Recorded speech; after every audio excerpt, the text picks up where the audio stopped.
Salut à tous, bienvenue. Si vous aimez les films de science-fiction, restez avec nous parce que l'Alia Story de Avraham Darmon, ici présent, bonjour Avraham, bonjour.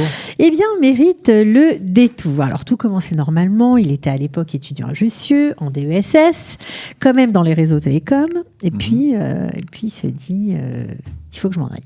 Voilà. Voilà. En fait, j'étais au Bnei Akiva avant. Ouais. D'accord, donc j'avais déjà une attache quand même assez forte à Israël. Vous étiez religieux ? J'étais déjà religieux, j'étudiais aussi en France. C'était compliqué d'être religieux sur le campus de Jussieu. On sait que c'est un campus où il y a beaucoup d'étudiants pro-palestiniens, il y a beaucoup d'échauffourées, beaucoup de manifs. Ouais, en fait donc moi, on parle des années 90, début des années 90. Moi, j'étais président de l'UEJF Jussieu. Et donc, effectivement, quand moi je suis inscrit à Jussieu, j'ai vu ça, j'ai eu un peu peur. Mais après, finalement, en fait, j'ai fait 5 ans à Jussieu. Et pendant les 5 ans, j'étais avec ma kippa sur le campus. C'était encore possible. C'était encore possible, ouais.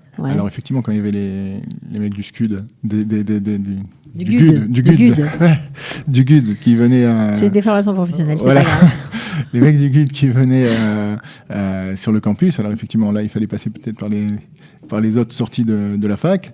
Mais à part ça allait, quoi.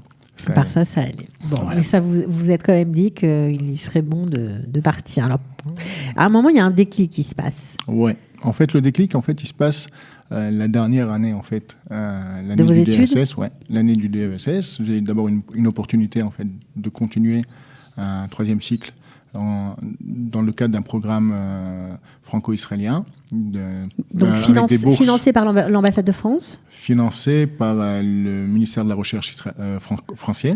D'accord.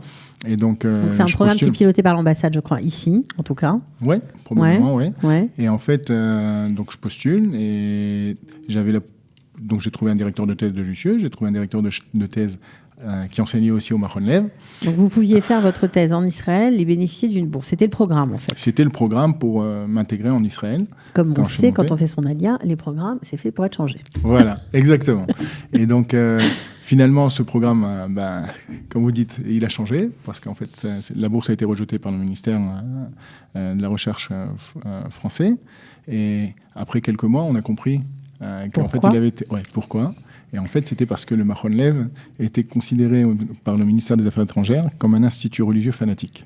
Et donc, il ne donne pas d'argent à des institutions. C'est toujours bien de le savoir. Okay, voilà. Donc, il ne donnait pas d'argent à ce genre d'institution un peu dangereuse. Voilà, en fait, c'était un institut fanatique. D'accord.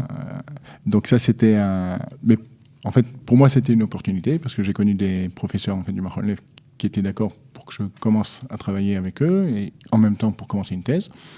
Et puis quand je suis monté, j'ai connu ma femme. Donc ça, au bout de 6 mois, après je suis rentré dans l'industrie israélienne en fait.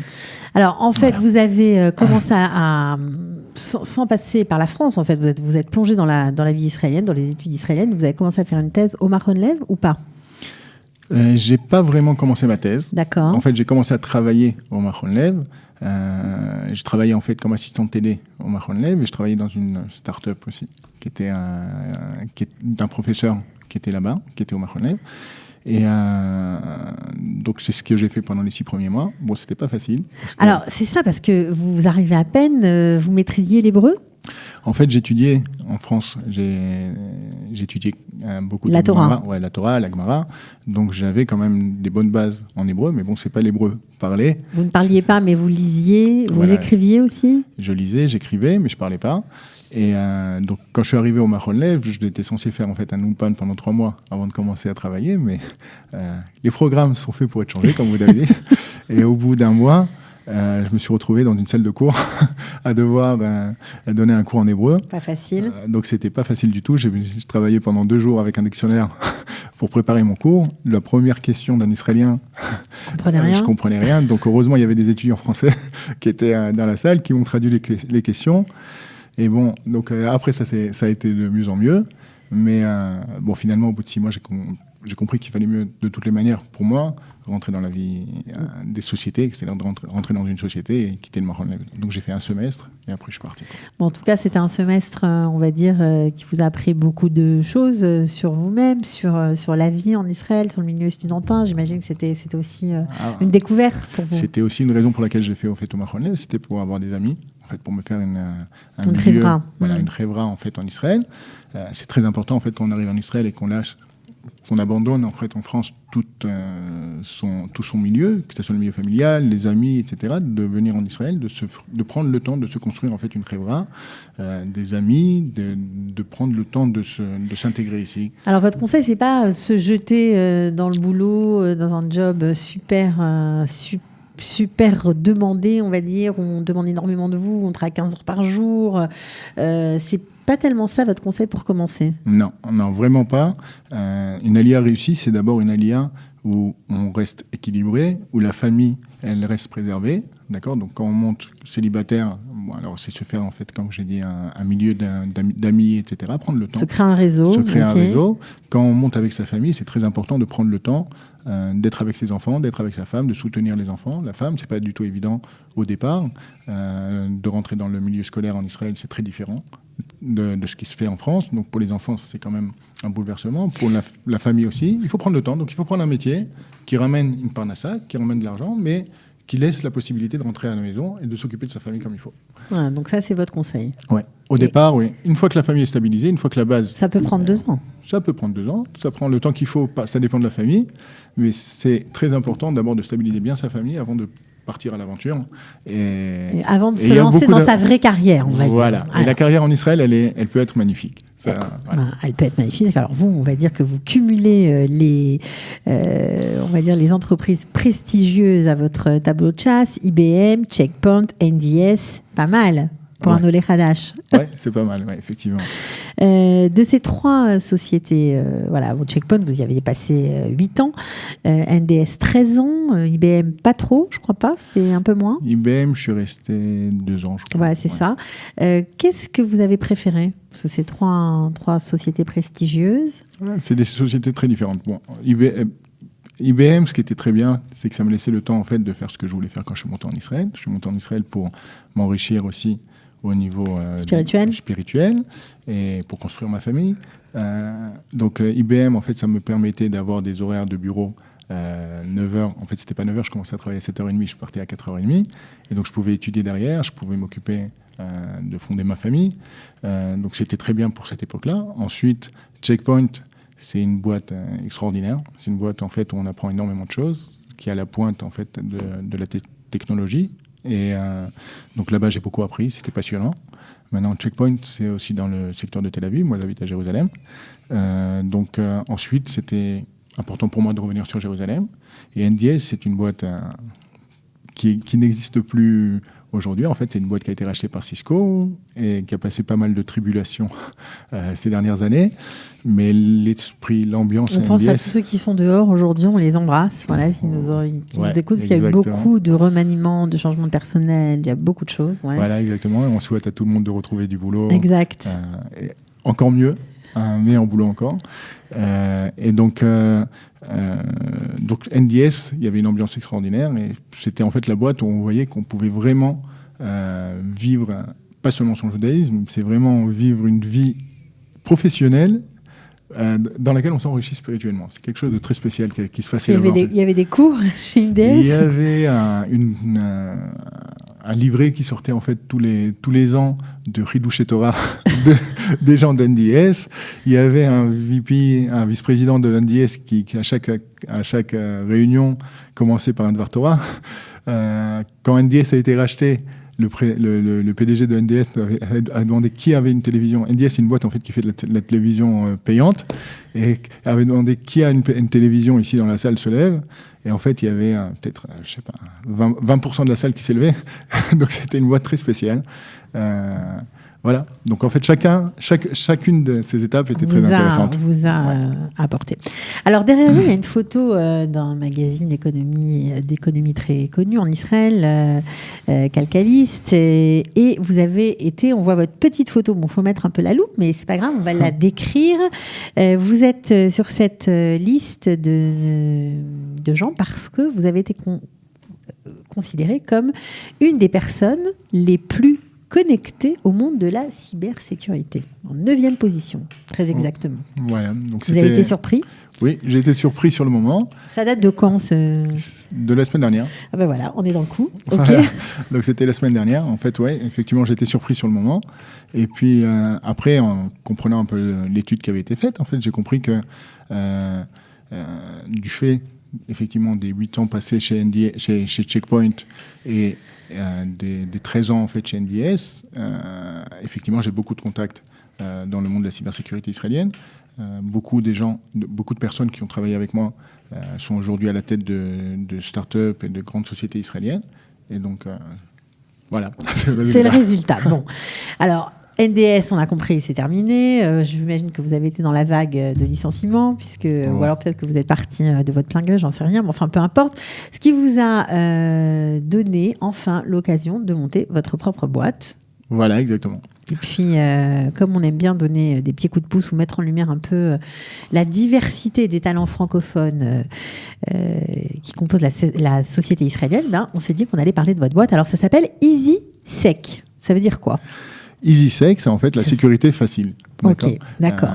L'idée en fait de EasySec, c'est en fait fournir un produit de sécurité qui est très facile à intégrer dans ces solutions pour des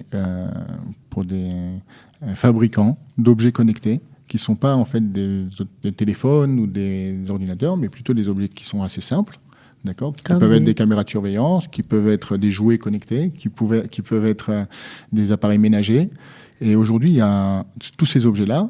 Ceux qui les fabriquent, en fait, n'ont pas la connaissance de la sécurité et de la high-tech, on va dire. Chacun est focalisé, en fait, sur son secteur de marché. Mm-hmm. Et donc, la sécurité a été un peu dénigrée. Et aujourd'hui, on arrive à des situations très alarmantes. Au niveau sécurité, voilà. Ça fait un peu jargon pour ceux qui ne connaissent pas ce monde. On ne comprend pas très bien pourquoi ça peut avoir une influence sur notre vie personnelle. Alors, on a tous des objets connectés dans nos maisons. Alors, c'est pas. Vous travaillez bien évidemment pour le domaine civil, le domaine militaire, aussi pour les villes. Mais est-ce que vous pouvez nous donner un ou deux exemples pour qu'on comprenne quelle est justement l'importance de ces questions de cybersécurité aujourd'hui. Je vais vous donner quelques exemples en fait, liés en fait, au domaine ménager, pour que ce soit plus... Voilà, par exemple, ménager ou autre, parce que, bon, voilà. D'accord. Donc, dans le domaine ménager, par exemple, il y a un jouet connecté qui a été très, très bien vendu. C'était en fait le premier jouet vendu aux États-Unis, à l'époque de Noël, en Angleterre, il y a 2 ans. D'accord. C'était un nounours. En plus, ouais. Qui était connecté, donc qui parlait avec l'enfant. Ça veut dire quoi, qu'on pouvait monter sur Internet avec lui, ou ça veut dire quoi, le jouet connecté ? Ça veut dire qu'en fait, ce jouet était connecté à des serveurs en fait, de cette société-là, et transmettait ces informations. Donc, c'était les enregistrements vocaux de l'enfant qui parlait, c'était les enregistrements vidéo des caméras qui étaient en fait au niveau des yeux de l'ours. Voilà. Et donc ça veut dire que Et il parlait lui-même, le jouet pouvait parler, converser en fait avec l'enfant. Avec okay. l'enfant. Donc jusque-là, ça va. Donc jusque-là, c'est très sympathique. D'accord. Juste que les serveurs n'étaient pas bien sécurisés et toute la communication n'était pas bien sécurisée entre les serveurs et le jouet. Et donc, des hackers en fait, de réseaux de pédophilie ont pris possession de milliers d'enregistrements des enfants, ce qui est déjà très grave, et les ont mis sur les réseaux pédophiles. Et ce qui est encore ils ont hacké les serveurs de cette société, voilà. Ils ont pris les enregistrements des enfants, parce que voilà, des conversations que l'enfant a avec son petit ours, voilà. Et ils les ont mis dans des... Voilà, okay. Et ce qui est encore plus grave, ils ont discuté avec l'enfant. C'est-à-dire qu'en fait, ils ont commencé à discuter à travers ce jouet avec les enfants. C'est quoi, les pédophiles ont discuté avec les enfants ? Alors, je ne sais pas si c'est les pédophiles ou les hackers... pour montrer peu importe, ça vous risque. C'est terrible. Donc ça, c'est un cas.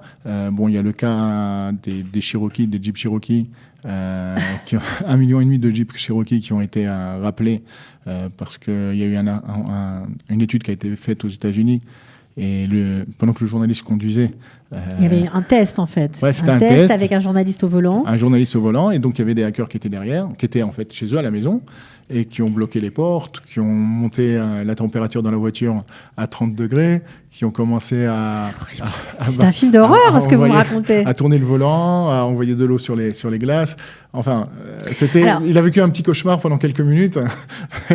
et Jeep a rappelé, donc, c'est ce 1,5 million de voitures. Donc, c'est vraiment la science-fiction. C'est la science-fiction, mais réelle, quoi. Voilà. On est en plein dedans, et à mon avis, la réalité dépasse largement la fiction.